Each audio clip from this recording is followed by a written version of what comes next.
Hello, darlings and dorks. Today I'm going to be talking about Mulan, both the legend and 3 different adaptations of that same legend, and basically how the 2020 adaptation simply didn't work, be it as a more faithful and less fanciful adaptation of the legend, but mainly how it does not translate as a remake of the 1998 animation. I apologize in advance for any mispronunciations that might occur during this video.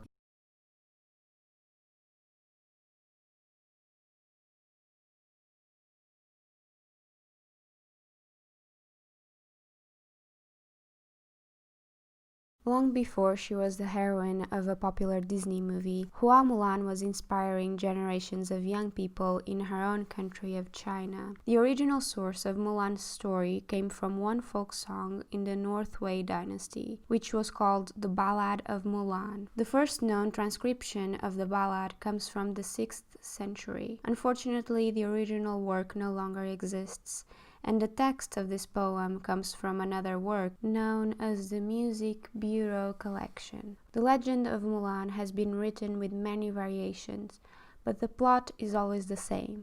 In a little over 300 words, the Ballad of Mulan tells the story of a girl who dresses as a man and joins the army, taking her father's place because she has no elder brother to fulfill that role. After 10 to 12 years of military campaign and service to her country, she returns with honor and gifts from the emperor.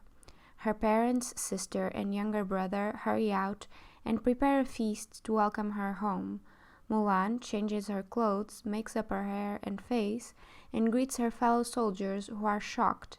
Fighting side by side for years, they were not aware that Mulan is actually a woman. The history of Mulan came about because in the 4th and 5th century, China was suffering under the invasion of a nomadic ethnic group. The central government was completely destroyed by this group. The war was terrible, and warriors needed a source of hope. The wars took more than 3 centuries and affected many parts of the Chinese Empire. Therefore, a woman soldier, in the form of Mulan and others, was a phenomenon which inspired soldiers to fight. The enduring legend of Hua Mulan has survived thousands of years through countless iterations of poetry, songs, plays, and films. It has spawned no fewer than 14 film adaptations. Most have never been released stateside or even subtitled in English. In fact, a few are so obscure that they don't come up in an IMDb search. Of the Chinese Mulan films, only 6 are readily available on DVD, VCD, or streaming sites. Jingle Ma's 2009 Chinese drama Mulan: Rise of a Warrior revisits the myth of the beloved character in a realistic way, focusing in particular on climbing the military ranks and on some of the key battles in which she took part as the absolute protagonist. Perhaps the most serious and realistic presentation of the Ballad of Mulan thus far. These adaptations speak on a specific level at specific times to different needs from different audiences, stated Xian Minhua in an article of Time magazine, further adding that the fundamental appeal of the tale speaks to a universal desire to be recognized for who we are, and also an understanding that we can't always control how others see us.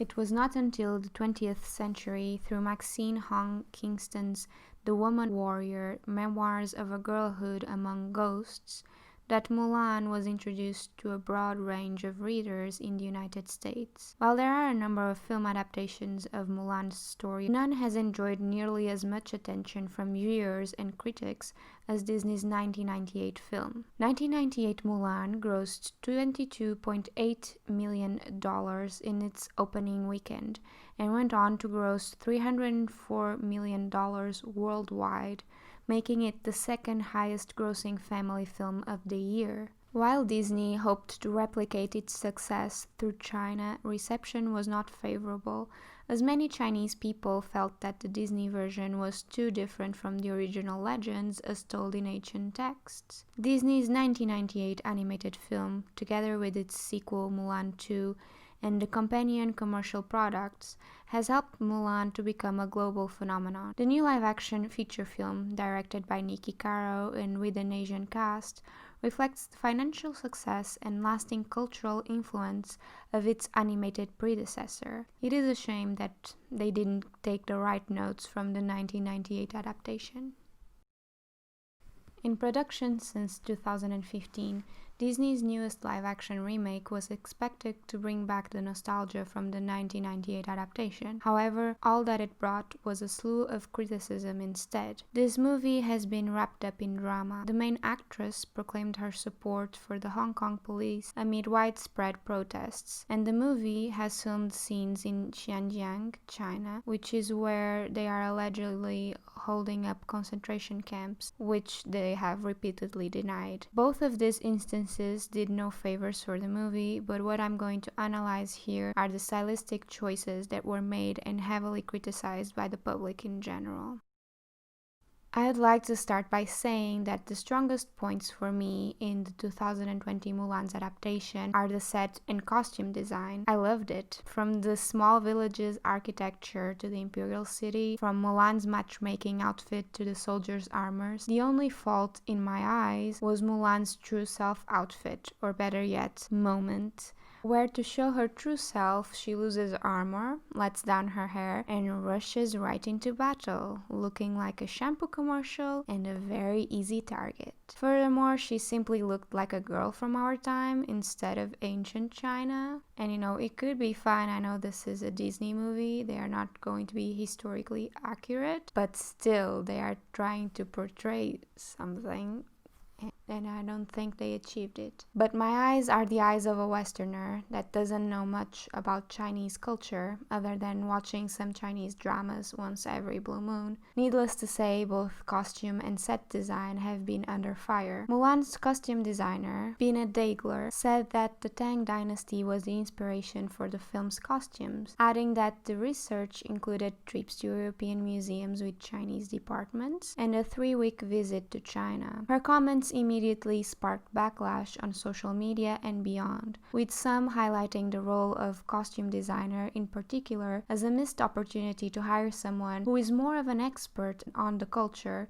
to accurately reflect the story's origins. Others highlighted the architecture of Mulan's home in the movie, which does not align with the historical and geographical setting of the original folktale. It honestly makes me wonder what an all-Asian cast and crew could have achieved being backed up by a giant like Disney. I mean, we have seen what it can be like when culture is handled by the people that understand it and are part of it. On the latest version, I cannot see much beyond an undertaking driven largely by commercial interests, Shamin Kwa said, while adding that, while concerns of representation are legitimate and need to be addressed, there is more to consider when thinking about the authenticity of adaptations. Even Chinese films based on the story of Mulan have embellished the plot in order to flesh out a compelling narrative from the poem's sparsely evocative 400 lines. Ultimately, the success of an adaptation is how well it resonates with its audience, rather than how well it supports or replicates an original. Beyond the lack of characters from the previous adaptation, and beyond the way the film looks, there's the film's score, its message. To analyze it, I'm going to use 2009 Hua Mulan as our baseline for a somewhat accurate and well-received historical adaptation, and the 1998 animated version because Disney claimed that 2020 Mulan is a remake of this movie, therefore there are comparisons to be made. First off, I would like to summarize each of these adaptations completely spoiler-free. The 2009 adaptation is pretty much a Chinese drama in a movie. If you want a somewhat historical account that focuses on the war and also has a good backdrop for the villains, as in they actually have a good explanation for their motivations, then watch this movie. There is also a hint of romance, and I'm still recovering from all of that angst, but anyway, I'm not going to spoil it for you. The 1998 adaptation reflects the 90s, even if unintentionally. It has all the symbolism the golden age of Disney animation possesses, and everything pays off in the end. Basically, it comes off strong with a lot of purposeful sexism, but the core message is good, strong and sound, and it still holds today. The 2020 adaptation, it's an action movie that made Mulan the special one, the chosen one, and made her look like a good, subservient soldier with supernatural powers. Director Nikki Caro said, back to the realism question, we don't tend to break into song when we go to war. I guess that's the biggest thing for me about remaking an iconic title like Mulan in live action. It's the fact that it can be real, and it's the real story of a girl going to war. But first, if we want to see a girl going to war, we can simply watch Hua Mulan 2009. No magic, just a new adaptation of the ballad that highly focuses on Mulan's time spent during her war campaigns, the consequences of war, and how good of a strategist Mulan was. When there is already such a good adaptation, it's disingenuous to say that you want to do a faithful adaptation of the ballad and then introduce a witch and the concept of qi. I'm not saying that there shouldn't be any more Mulan faithful adaptations. What I'm saying is that the director's answer does not hold up whatsoever. My final note on realism is that this is an adaptation of a Chinese legend. So why is everybody speaking English then? If we want that sort of realism, why is everybody speaking English in the year that our Lord Bong Joon-ho has won Best Director with a movie with subtitles on it? And by the way, for the people that are only listening to my voice and not seeing the video, I know he's Korean. My point still stands, okay? Now that we have all of this in mind, I would like to touch upon the parallels that the 2020 movie tried to recreate and some of the messages and plots that were kept from the 1998 animation and that unfortunately have been changed for the worse. Somehow we couldn't have Mushu, but the 2020 Mulan adaptation crew thought that the villain's sidekick animal should be a fully fledged character, introducing Xianyang. I think the writers somehow wanted to show the yin to Mulan's yang and completely messed it up. Her character and its arc did not further the story in any way, nor did it provide Mulan's character with an actual obstacle either. All this character did was aid both sides and show that there were other special people that can control Qi besides Mulan, and the punishment for being different and not obeying the emperor and the status quo that was established. The core message of this character was to create a world where she and people like her didn't have to be villainized or live in hiding through any means possible. She did kill some other unimportant background characters. In all honesty, she almost seems to only be part of the movie so it could pass the Bechdel test, which is a shame. Now, in terms of Qi and what it represented, in this iteration it is explained to the audience that in fact what she possesses is a sort of unusual, for women, ability called Qi. And now, adding the action scenes, the way that they were shot and shown to us heavily reminded me of old-timey action movies of Jackie Chan and Jet Li. And it would have been fine if everybody else fought like that, but that wasn't the case. Even the way the scenes were framed was different. Only the special people that control Qi could do that. They made it a superpower, which simply put just defeats the purpose of Mulan being Mulan. That's exactly why I made the comparison between the 2009 and the 2020 plot points in which Mulan already knows how to fight and already has a good grasp. But the thing is, in the 2009 version, this was merely shown as a way for her to stand her ground when she enlisted, nothing else. While in the 2020 version, they simply make it a superpower plain out. Speaking of villains, Bori Khan, our main villain, is motivated to kill the emperor to avenge the death of his father, while the 1998 adaptation tells us that then Shan Yu merely wants some sort of retribution because his hubris has been slighted since the emperor decided to build the Great Wall of China, keeping the nomadic tribes out. The 2009 film expanded greatly upon the villains and the northern tribes and their lifestyle and posited that they wanted to leave the icy north and stop pillaging and stealing for their livelihood. Somehow, the 2020 version made the emperor sound like one of the villains when he proclaimed he would kill Bori Khan with his own hands just like he did with his father. And this is somehow the man that Mulan needs to protect. Why? Where was this emperor? We'll set up defenses around your palace immediately. No, send your troops to protect my people. I thought that Yao, Shanpo, and Ling were side characters without much sway in the 1998 adaptation. Yet when I watched the 2020 version with Yao, Shanpo, Ling, and now Cricket for some reason, those words came right back to the front of my mind as lies. Yes, they weren't fleshed out properly, but they served their purpose flawlessly. They were comrades to Mulan. They showed how Mulan evolved just like them through training. And they also showed that when femininity is embraced, it can be just as powerful as masculinity. However, the 2020 film only showed to me that I could laugh at some of Cricket's antics, but couldn't care less if he was just another casualty. They didn't grow with Mulan, because this Mulan was above them. They merely accepted her without much of a fuss. They were mere yes men and mere men when compared to this Hua Mulan. Shifu, the Emperor's trusted advisor, was a small antagonist in the 1998 adaptation, and barely there in the 2020 film. He was a mere nod to 1998's version in the form of a cameo, but you know, good on that actor. Get your paycheck, Nelson Lee. The thing is, what stuck in my mind while watching the 1998 animation is that this character showed how much pressure was on Li Chang and how some other people might view his post and how he got there, and that might be the reason why he's so strict on the army of people that have been put under his care. Besides that, in the end, this character that has had nothing but a misogynistic and pompous behavior all the time is taught a lesson when the Emperor offers his office to Mulan herself, which can be seen as a pretty good message, as in we need to change the people in charge of others that have awful views and perpetuate them. 2020 movie decided to not touch this plot point. In reference to Li Chang, which in 2020 is Chen Honghui, I hope I'm not being really bad at this.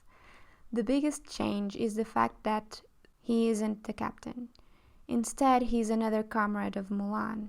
Commander Tang is the one that gets the duties of the former version, and this character, alongside Cricket, have become mouthpieces to all the nods the writing crew could think of. Subtlety is dead, ladies and gentlemen.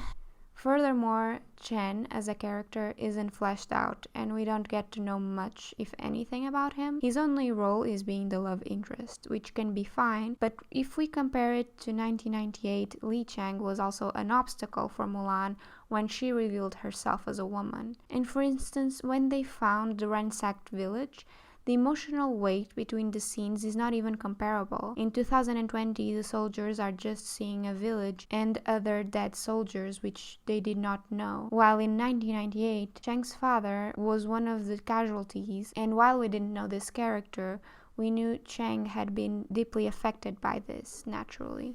In the 2009 adaptation, Wen Tai, besides being a comrade, is promoted alongside Mulan, and they are both generals of the army. He also has a turbulent past with his father, and he is crucial in helping Mulan filling in her role as a commander. In these three adaptations, we have very different instances of the role of Mulan's love interest, but I think I prefer the 2009 adaptation merely because they are both equals and they help each other out. The only way they kept the family ancestor plot was through this.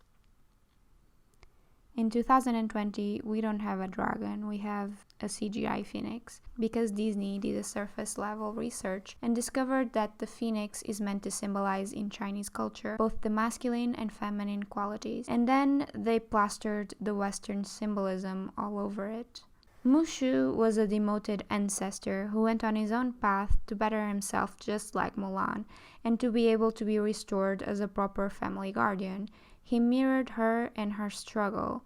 Yet it's 2020 and they gave us this level of CGI and this level of unsubtle symbolism.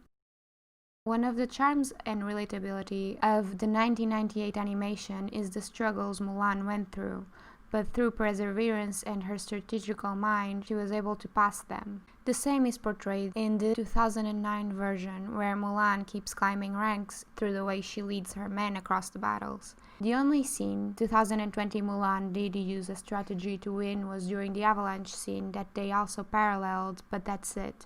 She does not replicate this behavior again because she has special Chi Man powers. I also saw a parallel when Chen, to defend Mulan in front of the commander, says, "You believed June, why not Mulan?"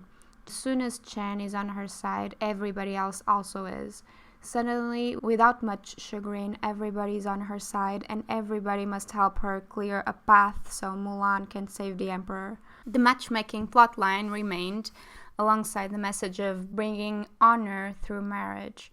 The thing is, 1998's adaptation made it clear that this was a dated notion, while 2020 didn't quite do the same thing. One of the 1998 animation staples as a character, besides Mushu, was Grandmother Fa. She had some of the best zingers that are still quoted today. But 2020 Mulan decided in favor of showing an actual sister. When the movie started and the mother compared both daughters, that's exactly what I was expecting. They are sisters, so comparisons were bound to happen. Besides that, they had very different temperaments. The problem is, the movie really messed this up. Her sister, which was meek and seen as a traditionally good daughter, gets matched in the end. So basically, if you aren't a special chi master like Mulan or more willful and brave and all of that, then your fate is getting matched. You don't get to forge your own path. Mulan 2020, in my personal opinion, is a meh action movie at best. It's not the worst movie out there, but when compared to its predecessor, it lost all the core messages and didn't achieve much in trying to avoid caricaturizing a culture yet again. If you watch 1998 Mulan, you would think it's a satire of the values that 2020 adaptation showed us. Disney basically took the honor-dishonor dichotomy displayed and hammered throughout the 1998 adaptation to the letter, when it was supposed to be a mere hyperbole, much like the feminine and masculine roles. They were overplayed to make a statement at the end. It's not about honor and it's not about being a man or a woman. It's about seeing your worthiness, which went right over the 2020 screen adaptation. Mulan 2020 live-action adaptation is disloyal to the 1998 adaptation, a coward for using realism as an excuse, and untrue to the core of the legend. The message of 1998 died with Disney's devotion for greediness.